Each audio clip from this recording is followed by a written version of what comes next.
When you think back on the first villain you ever knew, maybe the first villain that ever scared you, who do you think of? Dr. Octopus, the Joker, Judge Doom, Darth Vader maybe?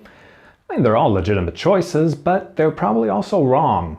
See, I'm willing to bet that pretty universally, the first villain we ever encountered was a lot older and a lot more fuzzy.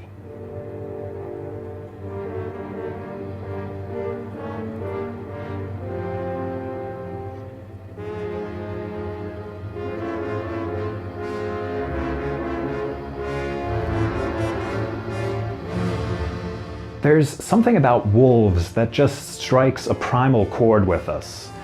I'm not saying that wolves are evil in general, I'm just saying that, historically speaking, when you invaded an intelligent pack hunter's territory, took away his food, and were made of delicious meat yourself, well, then you couldn't really complain when things got very ugly very quickly. Man's fear and fascination with wolves is probably as old as man itself.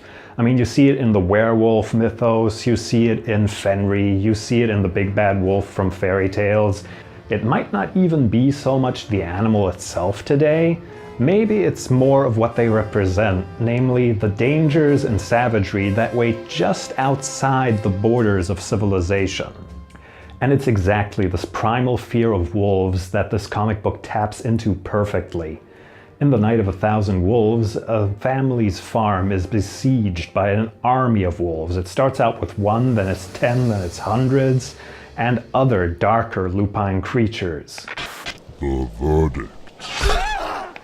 The story is set up like a modern fairy tale that begins with a dead sheep and ends with a fortress being besieged by literally thousands of wolves and werewolves.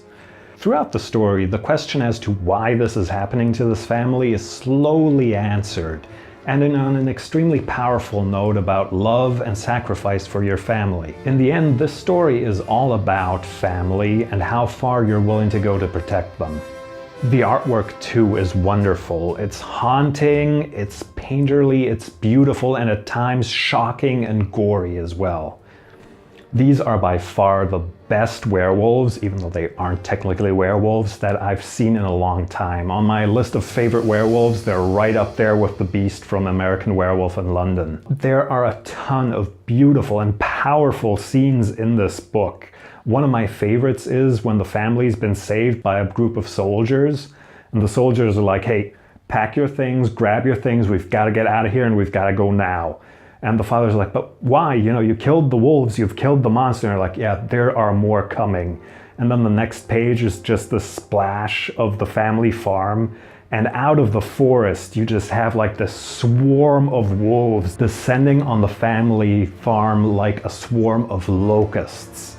It's a beautiful, haunting fairy tale for adults. It's a little on the short side, but I think that actually adds to it. You never really get too oversaturated with what you're seeing. So this is definitely something you should check out. Also, even though it's only 3 issues, IDW was kind enough to price it accordingly. So really, I can't see any reason why you shouldn't give this a try. So there you have it, that's my review of Night of 1,000 Wolves. Please like and subscribe, share this video with your friends, and I'll see you next time. I'm David Marcel, and this has been my comic book obsession.